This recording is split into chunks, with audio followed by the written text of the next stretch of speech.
what makes LinkedIn different than all the other social media platforms? One is that nobody really uses it. And I'm kind of joking there, but it is kind of true. You really got to understand the archetype on LinkedIn. I talk to a lot of my friends. The majority of them say, why would I use LinkedIn? It's like social media, but it's literally all advertisements because it's businesses posting on it. Really, on LinkedIn, there's super users, people who use it a lot, and the vast majority of people don't really use it at all. There's statistics out there that say the average user on LinkedIn uses it for 17 minutes per month. You compare that to other social media platforms, people are using TikTok for 90 minutes per day. They're using YouTube for 23 hours a month. So LinkedIn, you really got to understand the people on LinkedIn, and it's usually a salesperson, a entrepreneur, a business owner, somebody building a personal brand. So it's great for the B2B space. If you sell to other salespeople or other businesses, this is going to be a good platform for you. But I just kind of want to disrupt some thinking around it first. I've grown a LinkedIn profile to a pretty good size, and this is what I want to talk about today. It's kind of the differences here, okay? So we have followers on LinkedIn, and then we have connections. What's the difference? Followers versus connections, right? So on LinkedIn, you get 100 to 200 connections per week, connection requests, meaning that you can basically invite somebody to become a connection with you. And one of the best things about these connections and one of the biggest advantages of LinkedIn over any other platform is that you can actually search for people by job title. What other platform can you search up somebody by their job title? So my archetype, like I said, is a CEO, a small business owner, a salesperson, a coach, a consultant. I can actually look those people up by their job title. So that's a huge advantage that LinkedIn has over other platforms. And I'm going to be talking about this. You want to be building those first degree connections. Okay. Why? Well, you can only message first degree connections unless you have like LinkedIn Sales Navigator, which I don't recommend. You can only invite first degree connections to events. Why don't you recommend it? I just think it's expensive and I don't think it's very good at what it does. Cold messaging people through LinkedIn Sales Navigator, it's like $100 for 100 or two. It's like 25 cents a message, or I just don't think the value is there personally. I don't find the need to pay for LinkedIn Sales Navigator. There's so many free tools within LinkedIn.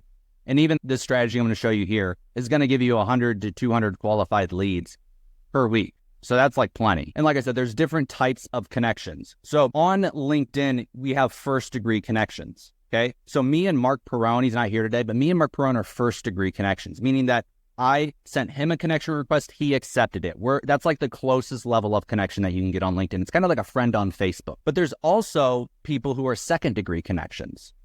What is a second degree connection? A second degree connection is they're not my first degree connection, but they're connected with somebody who's my first degree connection. So they're kind of like a friend of a friend, essentially. That's what a second degree connection. You guys know like the 7 degrees of Kevin Bacon. Okay, this is our second Bacon, okay?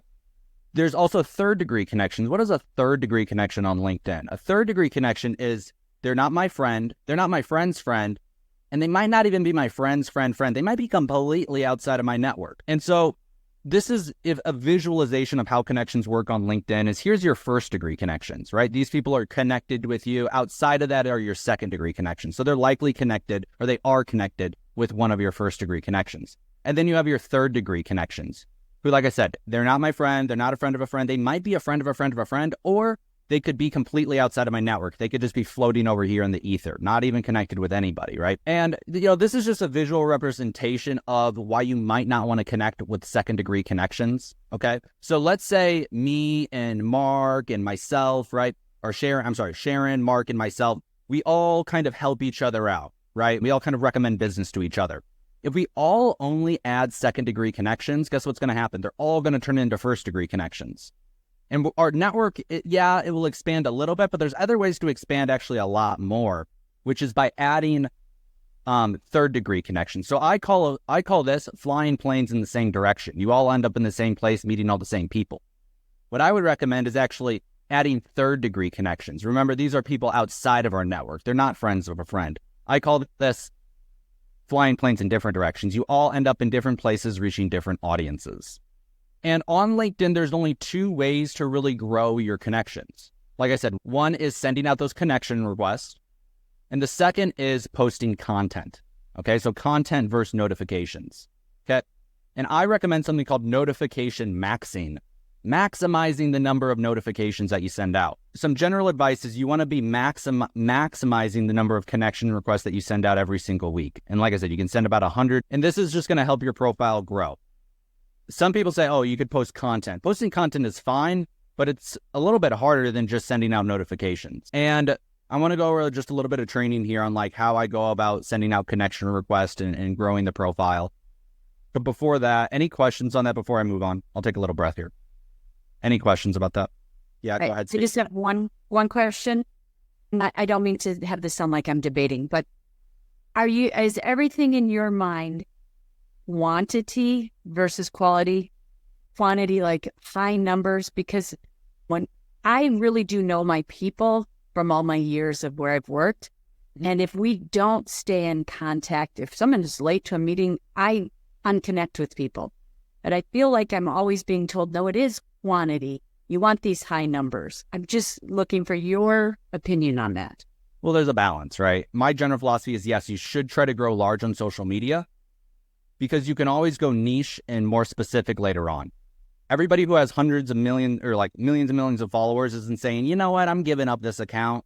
I'm getting rid of my millions and millions of followers. And I'm going back to 1,000. They would just say, no, I'm going to keep my account with 1 million followers and I'm also starting an account with 1,000. I would grow at least one profile for maximum reach is my kind of recommendation on it. And I know, Alan. Yeah, go ahead. Sorry, real quick. You made a distinction between 100 to 200 max connections per week, but you're also talking about notification maxing. Yeah. You're saying the same thing? Yeah, essentially a notification is a connection is a type of notification. So yes, they can see your content and then they may want to connect with you. That's like inbound, right? I'm talking about an outbound strategy on social media. How do you take a more proactive approach outside of content creation to grow your social media following? Yeah, I understand that. I guess I didn't ask my question well. What are you calling a notification? What's the distinction between a connection and a notification? Yeah, a notification is anytime somebody gets one of these, right? And guess what? I don't like these hanging out. I don't like when it says 9,000 notifications. So you know what I always do? I check them. And look, JD Sawyer just reminded me that he's alive and he exists. And then I go to here and these people are sending me other types of notifications. Like I said, there's no trust. Well, first they have to know you. And most people don't even know you. So they can never like you and they can never trust you. I'm pretty good at getting known. A lot of people know me and that's through my content, but it's also through the amount of notifications. And there's a balance, right? You don't want to send out too many notifications and people are like, guys, this guy is blowing me up all the time, right? And they're not relevant. So there's that balance between quantity and quality. But I think a fewer people never get to the higher level of quantity. They focus a little bit too much on quantity or quality. Somebody shout out a job title of your archetype or of your ideal customer profile and we'll look them up here. I'm looking for bookkeepers. Bookkeepers. Oh, okay. So I can actually look up bookkeepers. Okay. And I'm going to show you how to find qualified and warm leads right now. Okay. So yes, you can look right here. It says bookkeeper and they'll usually get people kind of in my area. So I can open up these people's profiles and this is how I do it. I just open them up in a new tab so I don't lose my place. And then what I want to do, guys, is I actually want to look at this person's profile and see if they're actually even active on LinkedIn. Because, you know, more than a bookkeeper, we're on LinkedIn. And if they're not using LinkedIn, then they're not a very good lead at all. Because if I'm trying to message them on LinkedIn and they never log on to LinkedIn, what's the point of sending them a connection request in? So you can just look down here in the activity and come to the comments and see, you know what, this person really isn't on LinkedIn very much. So maybe I want to come here to her contact info and go to her website and send her an email instead, you know what I mean? With that amazing lead magnet, whatever that is. Okay, let's look at this person's profile. Again, all they have is their resume on here, guys. This is the 95% of people who only use LinkedIn to search for a job. Remember when I said the average person uses LinkedIn for 17 minutes per month? A lot of you are sending out connection requests to people who aren't even using the platform, okay? How do you find maybe more qualified leads? Well, I can go to post, okay? So I went to post up here. So instead of looking at people, I'm going to look at post. Now this person posted 3 hours ago. So I know pretty well that she's actually using LinkedIn actively, right? I can also sort by latest. And then I can see this person just posted it and she does tax and accounting services. So I know full well that she's posting pretty often. I can also go to events. This is actually a really great way. If you're promoting events on LinkedIn, why don't you go to another person's event? Look at this, entrepreneurial bookkeeping. Okay, I'll go to her event, I'll attend the event, and then look, there's only 3 attendees, but I can go to the networking tab here if there was more people signed up. Here's another bookkeeper. And this event is taking place pretty soon, so I can say with high confidence that this person is using LinkedIn pretty often as well. And then she's also using LinkedIn, so then I'm going to comment, I'm going to send her more notifications, I'm going to get, wow, I'm going to comment on her post. So that's another way to find kind of qualified warm leads on LinkedIn is by going to an event that is like essentially appealing to your same target audience. What else can we do? We can come here and we can, search by company. This is more of like a higher level B2B if you're searching by company. You can also search by groups, but I think honestly the events and the post are where I go most often, is because these people, especially if you categorize by latest, are going to be the most active. Okay. The other way, if I was like trying to appeal to bookkeepers, this ain't a bad idea either. Just literally liking all these posts. Yes, you can comment on them too, but this is a really important thing. If you just like 1,000 different pieces of content a day, which doesn't take that long, you could do it as you're sitting here on this meeting. It takes no thought. You're at least notifying 1,000 people that you are alive and you exist at some level. Okay. You think posting is a big deal? What if you don't have time to do content? I haven't talked about even content creation yet. None of this even involves posting content or a comment. It just involves liking post, sending out connection requests, and then following up, and then having some sort of opt-in for them. Maybe it's your lead magnet, maybe it's an event, maybe it's an audio event, right? Or maybe you do post content and then they like a piece of comment or they comment on a piece of content. I commented on somebody else's post the other day. They said, Alex, I really loved your comment on my post. I'd love to connect with you to learn more about what you do. Oh, okay, that's kind of warm. It's maybe not the warmest, but I'm like a networker, so I'm willing to take that meeting. Right. You got to ping people. People forget. People are so busy. Some people are like, I don't want to send out likes. I don't want to send out comments. My social media is sacred. So that's like, to do something. So, the amazing thing about this notification maxing strategy, it works on every single platform. And every single person checks their notifications and cares about their notifications more than they care about a post that they don't know about. You know what I mean? Everyone's checking their notifications. Here's the other key. If you can make your username reflective of what you do and people can understand it in 1 second. So like some people will put, and this isn't suggested because some people got banned on it, but on other platforms, this is actually very good. You actually use your username as branding. So on TikTok, this is done a lot. They'll say, Alex, the digital marketer, or the Google Ads specialist. So every single time I send a notification, my username, my name pops up. And somebody in 1 second understands who I am and what I do. And then they can choose to engage with that. So that's a way to take that notification maxing strategy and then to utilize with something called a 1 second advertisement, which is your username. And so you're just pinging people through their notifications, which they like. People like notifications. Oh, he liked my post. Why aren't you sending out 1,000 likes per day on LinkedIn? Yeah, it's just time, but it's not a bad strategy. And this strategy, no lie, when I was a real estate agent, got me a client for $1.42 million because I sent them a notification.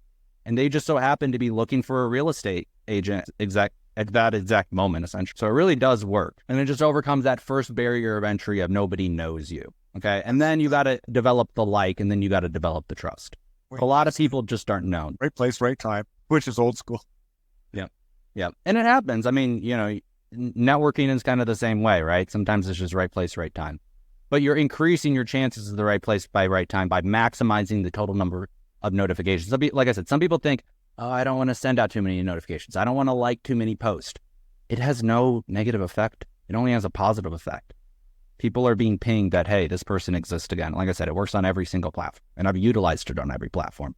And if you can make your username reflective of what you do, it makes it even better. And then, like I said, then it's just you're getting all of these people who know you. Then you just need that opt-in, right? Whatever that is. And the lead magnet is really important. A lot of people have a really kind of weak lead magnet, really weak. And if your lead magnet is actually really good, then you shouldn't really have a problem starting conversations with you could say semi-warm people, right? Ruben, you're shaking your head. Do you have a strong lead magnet? What is your lead magnet? Nodding my head. I am not shaking it. Sorry, I didn't mean to be ambiguous. No, you're good. Violently agreeing because I see so many people whose call to action is like, subscribe to my newsletter, or here's my white paper on the 7 things you should do to figure out that you should hire me, instead of let me provide value to you and actually help you.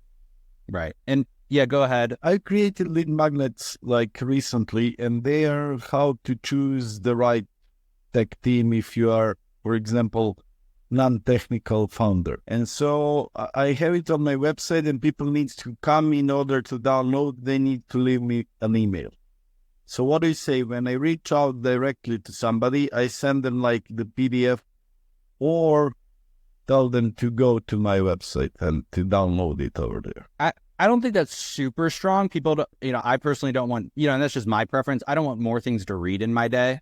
I'm reading enough PDFs. So, an example of maybe some ones that I would maybe suggest are like, you reach out to a YouTuber or somebody has a YouTube channel and say, hey, I made you a free YouTube thumbnail. Can I send that over to you? It's free. It's better than the one that you have now. Oh yeah, that's okay. Sure. Why don't you send that over to me? Oh, cool. Right. Or another one would be, I wrote you I see that you're promoting a course. I wrote you a 5-step email sequence. What's the best email to send it over to? So you're actually taking things off of their plate instead of giving them more things to do, right? Here's so I wouldn't recommend sending out tips, tricks, hacks, and secrets. Here's a tip on how to get more LinkedIn. Thanks. You know what I mean? Everybody has tips and tricks and hacks and secrets. What free work can you do for me? Right? What can you take off of my plate instead of giving me more things to do?